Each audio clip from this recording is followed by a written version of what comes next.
Hello friends, I hope you're all doing well. My name is Brian, and today we're going to look at a few more stories from Reddit. If you enjoy Reddit stories, why not hit like, subscribe, and maybe even the notification bell. And now, let's move on to the first story of the day. With love, my friends. I'm 20 now, and sometimes I wonder how my family didn't end up in some trashy daytime talk show with how messy everything got. My dad, who I'll call Martin, blew up his marriage to my mom years ago when he started sleeping with this woman named Paula. Not some one-time fling, he fully moved on with her while still with my mom. My parents eventually split, obviously, but the shadow of that whole affair has followed us ever since. Martin and Paula had a daughter together, my half-sister, Zoe, who's 13 now. Just to clear this up right away, Zoe's birth wasn't what broke my parents up. The affair had been happening long before she came along. Still, when my mom finally found out and kicked Martin out, my dad's entire side of the family found out about Paula, too. And let's just say, they were not forgiving. The fallout was brutal. My grandparents and aunts made it very clear, Paula was not welcome at any family events. Ever. Weddings, funerals, Sunday dinners, no exceptions. They didn't care if she was the love of his life or whatever my dad tried to spin it as. To this day, Paula has never been invited, and the only people who have actually met her are me and one of my cousins, who ended up staying at my dad's place for a week once. But here's the thing, my grandparents weren't trying to punish Zoe. In fact, they told my dad years ago that they'd be happy to be active in her life, but he'd have to bring her around without Paula. That was the compromise. Zoe could have all the family in the world, but Paula had to stay home. And Paula? She flat out refused. I think in her mind, if Zoe became close with my grandparents, Paula could sneak her way back into the good graces of the family. But when that didn't happen, instead of just letting Zoe have her own relationships, Paula took it as an insult and slammed the door shut. The result? Zoe never built any bond with them. My dad would take me alone to my grandparents' house, or to my aunt's, and Zoe was always left behind. Fast forward to now, and that decision is starting to bite Paula hard. The most recent blow-up happened over something as simple as money. My grandparents decided to help me out financially. Specifically, they're putting some money toward an apartment when I graduate. They've already paid for my schooling over the years, and my dad covered my university tuition, so I've been really lucky. But the second Paula caught wind of this, she completely lost it. We were all sitting at the dinner table, and she started with these little passive-aggressive digs about how it must be nice that I've had all this support, and how some people are just petty and cruel for not extending the same to Zoe. She even said something about how maybe my grandparents should have paid for my university instead of my dad, like she was trying to spin it into some big injustice. I was sitting there staring at her like, are you seriously doing this right now? My dad, of course, sat in silence, just avoiding eye contact with me like the coward he is when Paula's on a rant. And then Paula made the mistake of dragging Zoe into it. She turned to her and said, you should know none of this is your fault. Life isn't fair, and you got the short end of the stick with certain family members. That's when I snapped. I looked her dead in the eye and said, no, Paula, the short end of the stick in this family is you. Zoe could have had the same relationship with our grandparents that I do, but you were too selfish and controlling to allow it. You screwed your own kid out of having grandparents. The room went dead silent. Paula tried to argue back, saying no one who hated her could possibly have a relationship with her daughter. And I just shot back, then what are you mad about? That your principles ended up hurting Zoe? That's on you, not anyone else. My dad started giving me this death glare like I had committed some huge betrayal, but I didn't care. I went right back to eating like nothing happened. Of course, Paula wasn't about to let it go. Later that night, she sent me this long, whiny text about how I had no right to say what I said in front of Zoe, and how it was her prerogative to manage those relationships however she saw fit. She also went on about how my grandparents are cruel and vindictive people who never gave her a chance. I didn't even bother responding. The only reason I haven't blocked her number completely is in case something ever happens to my dad and I need to be reached quickly. Otherwise, I wouldn't keep the line open. Now my dad's telling me I stirred up serious issues at home because apparently Zoe's been connecting the dots and realizing Paula is the reason she's never had grandparents in her life.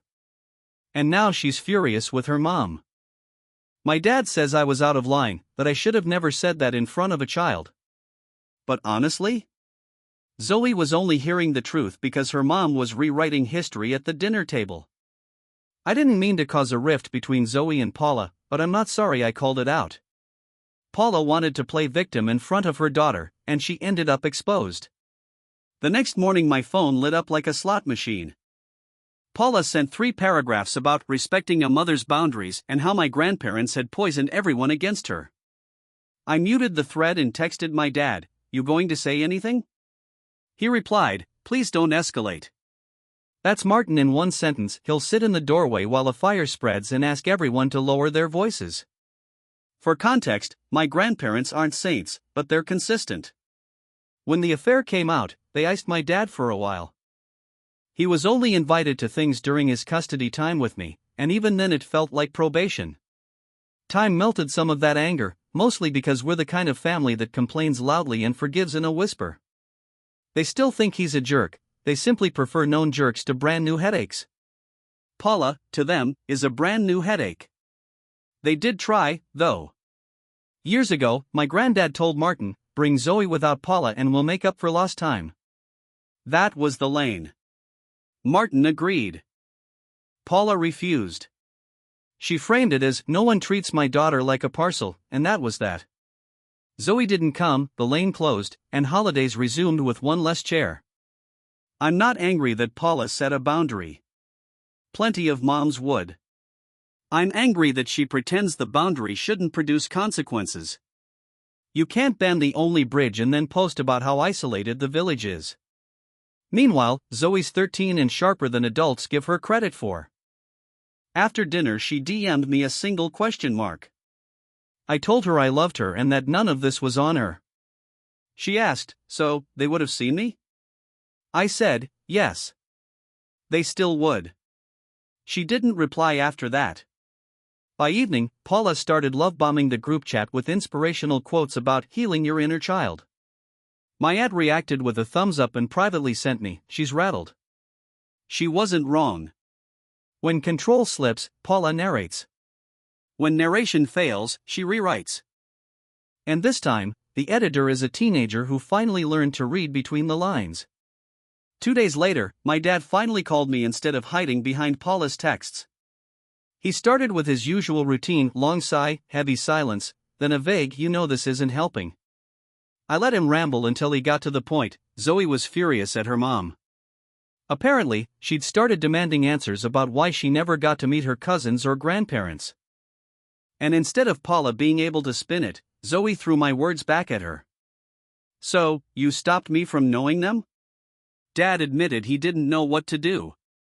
He said Paula had been crying, saying she was tired of being punished for one mistake. I nearly laughed. One mistake? She burned an entire bridge and then blamed everyone else for not ferrying her across. But here's the thing that floored me. He confessed that part of why the family never softened toward Paula was me. He told her years ago that I couldn't stand her, and I had apparently poisoned the well. I was 16 at the time, venting to my grandparents about how much I hated seeing her around. And sure, I wasn't subtle. But hearing that he threw my teenage bitterness at her like an excuse for why she was unwelcome, that stung. "So, what, she's been holding a grudge against me for a decade?" I asked. "Maybe," he said. "She thinks you ruined her chances." It was classic Martin dodging blame by redirecting it. I told him flat out, if she thinks a sulky teenager had more power than her own choices, that's on her. Meanwhile, Zoe wouldn't let it drop. She peppered Dad with questions, some about the affair itself, some about why Paula had lied about the family being cruel. Dad tried to smooth it over, but Paula cracked. She went on a rant about loyalty, about not handing her child over to people who hated her. Zoe's response, according to Dad? "They didn't hate me. You just didn't let me try." For the first time, Paula's spin wasn't working. And honestly, I didn't even feel guilty. It was like watching someone finally notice the cracks in the glass they've been staring through their whole life. That week, Paula started blowing up my phone. Not constant, just enough to make me dread every buzz. Morning texts about how hard motherhood is when the world hates you, and late-night essays about how I humiliated her in front of her child. She wanted dialogue. She wanted me to soothe her guilt. I ignored every single one until she sent one that began, "You need to understand the pain you've caused me." That's when I called my dad. "Get your household under control," I told him. "I don't want to be your wife's therapist. I'm not apologizing. If she keeps texting me, I'll block her, and if something happens to you, I guess I'll find out on Facebook." He tried to sound calm, but I could hear the crack in his voice when he said, "She's unraveling." Turns out, Zoe had been relentless. The dinner comment lit a fire under her, and now she was connecting dots faster than Paula could rewrite them. She already knew about the affair in a vague sense, but now she was putting weight on what it meant, what it cost. Dad admitted she'd been raking Paula over the coals almost daily, demanding why her mom made choices that cut her off from half a family tree. The irony? Paula thought if she kept Zoe away from my grandparents, she'd protect herself from rejection. Instead, she got rejection inside her own house. When Dad finally broke, he confessed something I hadn't realized: Paula's convinced her entire life has been one long punishment for the affair. Every cold shoulder at reunions, every absence from a holiday table, she tallied them like battle scars. And now Zoe refusing to swallow the story felt like the final betrayal. I didn't even bother sugarcoating my response. She did this. She put herself in exile. Nobody forced her to isolate her kid. She chose it. Dad sighed. She says you made sure nobody gave her a chance. And there it was again, my teenage venting, weaponized. I told my grandparents 100 times I didn't like Paula, and instead of shielding me, Dad handed those words to her as proof she'd never be accepted. I almost laughed. So the grown adults banned her because of a 15-year-old's opinion? Right. That tracks. Silence. Then, quietly, she doesn't forget things like that. Neither do I. By the weekend, Paula finally went quiet on me. No texts, no guilt bombs, no inspirational quotes about cycles of healing. At first, I thought maybe she'd finally realized I wasn't interested in being her emotional punching bag. But later I learned the silence wasn't peace, it was retreat. My aunt called to say Zoe had cornered Paula in the kitchen and flat out asked, "So it's true? You stopped me from having grandparents?" When Paula tried her usual spin about protecting her from cruel people, Zoe cut her off. "You didn't protect me. You protected yourself." That hit Paula like a truck. She stormed off, slammed the bedroom door, and didn't come out for hours. Dad admitted she's been crying more than he's seen in years. But if you ask me, she wasn't mourning Zoe's lost relationships, she was mourning the fact that her version of events wasn't holding anymore. Meanwhile, Dad tried damage control in his own way, by doing nothing. He told me he's waiting it out. His plan, if you can call it that, is to just let Paula burn out and hope Zoe eventually drops the subject. It's peak Martin, he'd rather watch the house smolder than risk getting smoke on his shirt. I asked him straight up, "So what happens if Zoe keeps pressing? Are you ever going to take her to see her grandparents without Paula?" He hesitated, then said, "If Paula cracks, maybe. But I'm not going to start that fight myself." Translation: he'll only be a father if it doesn't inconvenience him. And honestly? That tracks. I've done therapy with him, I've dissected his selfishness from every angle, and I know his limits. He cares, but only in a way that doesn't cost him energy. He'll listen to me cry, but he won't make an effort to change the cause of my tears. He'll show up, but never stick his neck out. So I told him what I've told myself for years: I don't expect you to fix this. You never do. He didn't argue. Just sighed. And in that moment, I realized Zoe's learning the same lesson I did a decade ago: our dad will never be the villain, never the hero. He's the guy in the corner, hoping someone else takes the blame while he waits for the storm to pass. A couple of days later, I got lunch with my cousin Mara, who's one of the few people in my dad's family who ever asks about Zoe. She shook her head the whole time I filled her in, then said, "That poor kid's going to need a therapist before she gets a driver's license." And honestly, she's right. The thing is, Zoe's not dumb. She's 13, which is basically the age when the curtain gets pulled back and you start seeing adults for what they are. And the curtain on Paula has been yanked wide open. Zoe knows now that her mom is the reason she never spent weekends baking with our grandmother, or swimming in my uncle's pool with the cousins, or getting awkward hugs from my granddad. She's realizing she was robbed. And Paula? Instead of owning it, she's doubling down. When Zoe asks hard questions, Paula cries. She paints herself as the victim. "I just wanted to protect you, but nobody ever gave me a chance." It's manipulative as hell, but the problem is Zoe has receipts now. She knows my grandparents offered a compromise, she knows Dad went along with Paula's rule, and she knows I was living proof of the relationship she could have had. What kills me is how avoidable all this was. Paula thought she was being clever, keeping Zoe from my dad's family so she wouldn't have to face rejection. But in the end, Zoe feels rejected anyway, just by her own mother. When I told Mara that, she just laughed bitterly. Paula weaponized the kid to get leverage, and now the kid's the one pointing the weapon back. Dad's role in this is just as maddening. He keeps saying things like, "I don't want to put Zoe in the middle." But Zoe's already in the middle. He put her there the second he let Paula dictate the terms of her relationships. Now he wants to act like it's too complicated to untangle. The truth? It's not complicated. It's just inconvenient. And if there's one thing Martin refuses to do, it's anything that inconveniences him. So while he waits it out, Zoe's getting angrier. Paula's getting more fragile. And me? I'm just sitting on the sidelines, wondering how long before the whole house of cards collapses for good. By the time spring rolled around, the whole thing had turned into a Cold War at my dad's house. Zoe barely spoke to Paula unless it was necessary, and when she did, it was with this clipped, icy tone only a teenager can master. Dad confessed over coffee one Saturday that Zoe had even started spending more time in her room, blasting music just to drown Paula out. "Maybe she'll grow out of it," he muttered, like this was just puberty acting up. I wanted to shake him.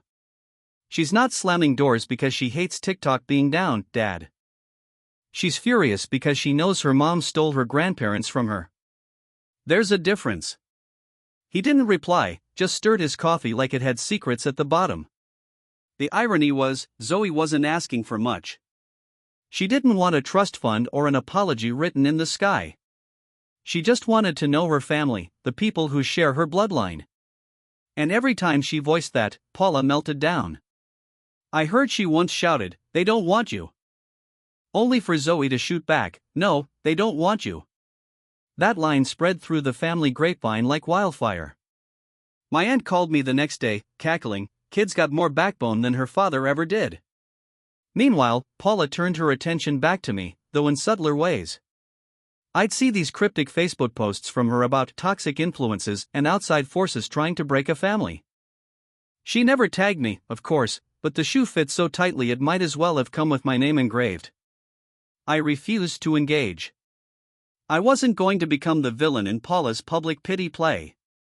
But the posts told me one thing loud and clear: she was losing control. And that's what terrified her most. Not the affair being remembered, not the grandparents holding their ground, control slipping through her fingers. The funny thing? Zoe was the one making it slip, not me. All I did was state a truth out loud at dinner. Zoe's the one who picked it up, turned it over, and decided she wanted answers. Watching from the sidelines, I couldn't help but feel a grim sort of pride. The kid wasn't letting herself be spoon-fed lies anymore. She was fighting for the truth in a house built on half-stories and silence. And honestly? Good for her. Then came the tipping point: Paula's meltdown on WhatsApp. Out of nowhere, she started sending me these long, rambling messages about how much she'd sacrificed and how no one ever sees the pain of the woman in the shadows. At first, I ignored them, but she kept going, once or twice a day. One night, I opened my phone to a wall of text about how I'd poisoned Zoe against her. I snapped. I typed back, "I don't talk to Zoe. You're doing that all by yourself." If you don't stop messaging me, I'll block you. And if Dad ever ends up in the hospital, I guess I'll hear about it from somebody else. Your choice. That shut her up for a while, but the damage was already done. She'd overplayed her hand. Instead of looking like a martyr, she looked desperate. Even Dad admitted later he had to tell her to stop harassing me. What he didn't say outright, but what slipped between his words, was that Zoe had been relentless at home. She wasn't just asking if she could have had grandparents, she was demanding why she wasn't allowed. And every time Paula tried to spin it, Zoe caught her. Dad said it was like arguing with a lawyer. Zoe wouldn't let a single inconsistency slide. And Paula, who'd built her life on controlling the story, didn't have the tools for that. Meanwhile, Dad finally admitted something I'd suspected but never confirmed. Paula's convinced the family never forgave her because of me. He said years ago, when I was a teenager, I'd gone off about how much I hated her, and he stupidly told Paula what I'd said. She's been holding on to it ever since. I almost laughed when he said it. So, your grown adult partner thinks the reason she's not accepted is because of a 15-year-old's tantrums? That's pathetic. But I could see why Paula clung to that story. It's easier to blame me than to admit she torched the bridge herself. The truth, though? I don't even feel guilty. I was a kid venting. She was the adult making life-altering decisions. And now she's paying the price, not just with the family, but with her own daughter finally seeing her for who she is. For a little while, the house went strangely quiet. Paula stopped texting me, Zoe stopped asking questions out loud, and Dad acted like maybe the storm had passed. But silence doesn't always mean peace, it just means everyone's retreating to their corners. When I finally caught up with Dad over lunch, he admitted Paula was close to cracking. Translation: Zoe hadn't let it go, and Paula was exhausted from trying to hold her ground. He said he was waiting it out, hoping Paula would eventually cave and let Zoe meet the family. I rolled my eyes so hard I thought they'd get stuck. So your strategy is to let your 13-year-old wear her down for you? Classic. He smirked in that guilty way he does when I've nailed the truth. He didn't deny it. Meanwhile, my grandparents asked me directly if Zoe wanted to visit. They weren't pushing me to play middleman, they just wanted to know if there was hope. I told them the truth, I wasn't getting involved. Zoe's still a minor, and her parents have the final say. As much as I can't stand Paula, I'm not going to sneak Zoe behind her back. That's not my place, and honestly, it wouldn't help. Still, I couldn't help imagining Zoe finally sitting at my grandma's kitchen table, being offered a slice of pie while Grandpa asked her about school. The thought made me ache. She should have had that years ago. The saddest part? Zoe and I aren't even close. Big age gap, separate cities, and the wall Paula built between her and the rest of us, it kept me away, too. Before this whole dinner fiasco, I hadn't talked to her in nearly 2 years. So when people ask me why I don't just step up and introduce her, I have to remind them, that's not how family works. You don't fix a decade of blocked bridges with one rogue field trip. Paula created the isolation. Dad allowed it. And Zoe's the one paying the bill. All I did was say it out loud.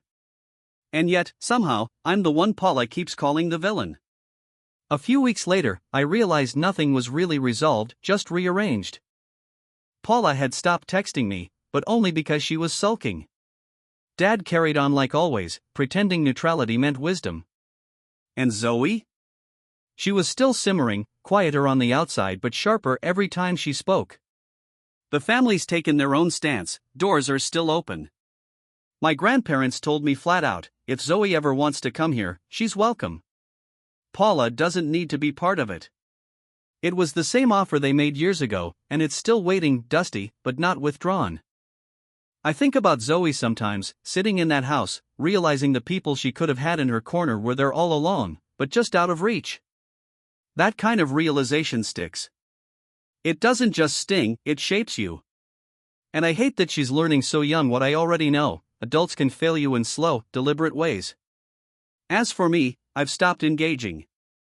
I don't text Paula, don't respond to her cryptic Facebook posts, don't bite when she tries to turn me into her scapegoat.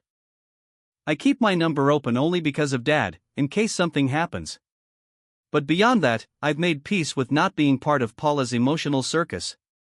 And honestly, I don't regret a single word I said at that dinner. She wanted to spin a story in front of Zoe where she was the victim, and I refused to play along. She called it humiliation. I call it telling the truth.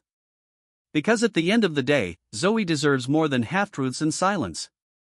She deserves to know she wasn't unloved by her grandparents, that it wasn't her fault. She deserves to understand that sometimes parents make selfish choices, and those choices ripple. Maybe one day, when she's older, Zoe will call me up and ask to meet them herself. Maybe she'll decide to rebuild what Paula tore down. I hope so. But until then, all I can do is wait and refuse to carry blame that was never mine. Paula lit this fire. Dad watched it burn. Zoe's the one standing in the smoke. And me? I'm just the one who finally pointed out where the flames came from. So much for being here. And hopefully I'll see you in the next one. Take care. And much love.